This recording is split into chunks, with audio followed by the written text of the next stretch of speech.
కార్యక్రమం చేయాలని చెప్పి ఆయన చెప్పడం వల్ల మేము ప్రతి సంవత్సరం జెండా ఎగరేసినాం.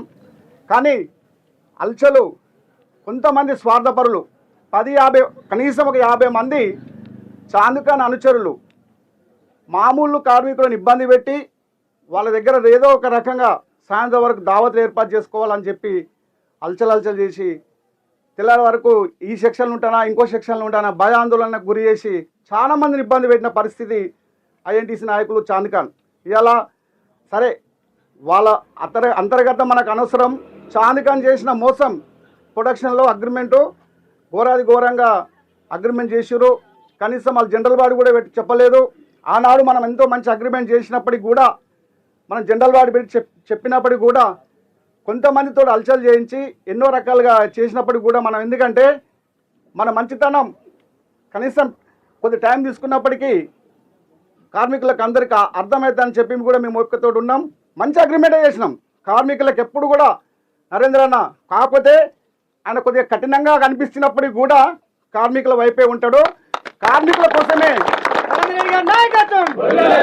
మేనేజ్మెంట్ తోటి కొట్లాడి ఇప్పించే దమ్ము ఆయనకు ఉంటుంది. ఎందుకంటే మన దగ్గర ఒక మాట చెప్పి మళ్ళీ మేనేజ్మెంట్ దగ్గర ఒక మాట చెప్పే రకం కాదు. ఎందుకంటే నేను ఆయన దగ్గర ఇప్పుడు 3 సార్లు నేను జనరల్ సెక్రటరీ చేస్తున్నా కాబట్టి నేను కూడా అగ్రిమెంట్లు ఉన్నా.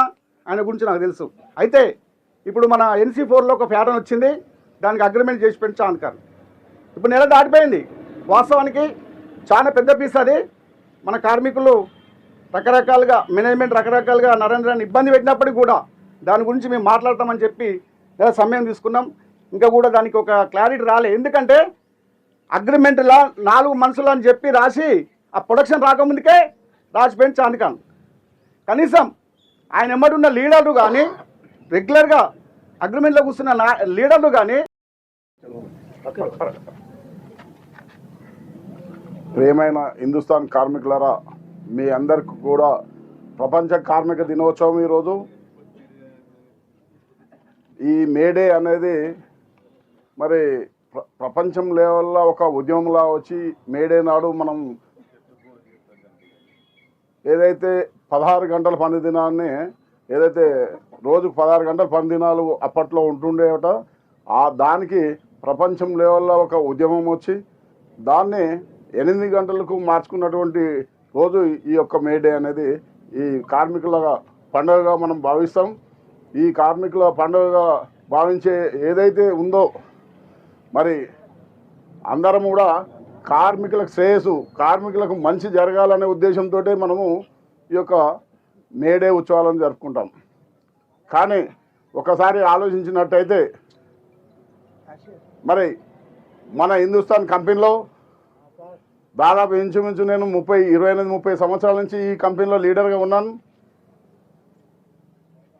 మీ యొక్క మద్దతుతో ఈ కంపెనీలో ఎక్కువసార్లు గెలిపించినటువంటి ఘనత నన్ను మీకే ఉందన్నది నేను మీ అందరికి తెలియజేస్తున్నాను. ఎందుకంటే ఈ యొక్క కంపెనీలో మరి చూసినట్టయితే కార్మికునికి ఈరోజు బెనిఫిట్ ఏదైతే వస్తుందో ప్రతి బెనిఫిట్ కూడా మీరు చూసుకోండి. కేవలము మా యూనియను మా ఆధ్వర్యంలో ఇప్పించినటువంటి బెనిఫిట్సే తప్ప మరి ఐఎన్టీసీ యూనియన్ ఏదైతే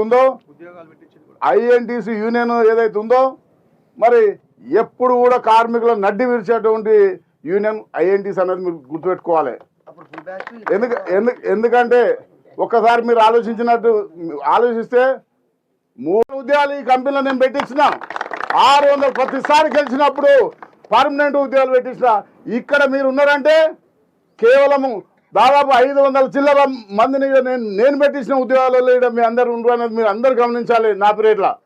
ఎందుకంటే ప్రతిసారి కూడా నేను కూడా ఇక్కడ లోకల్ లీడర్ను, బయట కూడా నేను పొలిటికల్గా కూడా ఉన్నాను కాబట్టి దానికి ఖచ్చితంగా చేయాలి.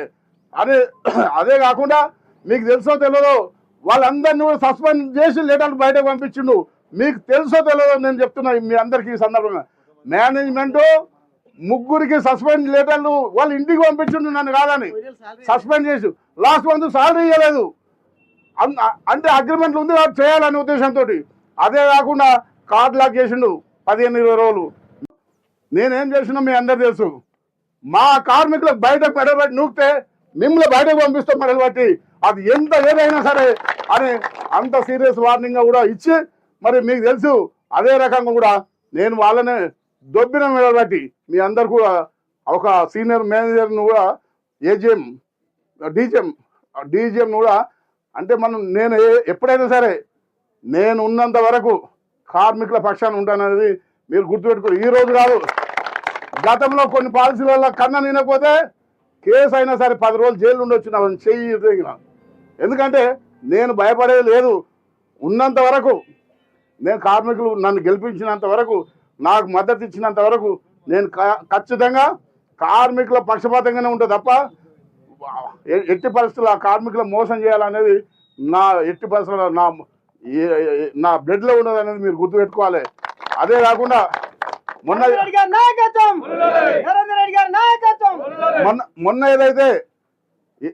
ఏదైతే మళ్ళీ ఈ అగ్రిమెంట్ అట్లే కాకుండా ఎవరి కూడా ఆల్రెడీ చేసేసిండు. మరి మీరు అందరూ అర్థం చేసుకోవాలి. ఇవాళ ఐఎన్టీస్ కొత్త లీడర్లు వస్తారు. కొత్త లీడర్లు అని వేరే లీడర్లు ఇలా కనిపించారు. ఆయన లేరా? వీళ్ళందరూ బ్యాక్గ్రౌండ్ ఉన్నోళ్ళే కదా, మరి వాళ్ళందరూ పాత వాళ్ళే కదా, వాళ్ళు ఉన్న ఆఫీస్ పేరు సార్లే కదా. మరి కొత్త సీసాలో పాత సార్ అనే విధంగా మళ్ళీ కొత్త వాళ్ళని పట్టుకొచ్చి ఇలా షో చేస్తున్నారు. వాళ్ళ కార్మికులు అంటే కానీ కార్మికుల పాలసీ గురించి ఇవాళ వచ్చిన లీడర్కు ఒక్క పైసన్నా తెలుసా? అంటే డబ్బులు ఖర్చు పెట్టి ఏదైనా ఉంటే దీంట్లో రాబోయే ఎలక్షన్లో మళ్ళీ గెలవాలనే ఆలోచనగా వాళ్ళు ఇప్పుడు కొత్త నాటకం ఆడుతున్నారు.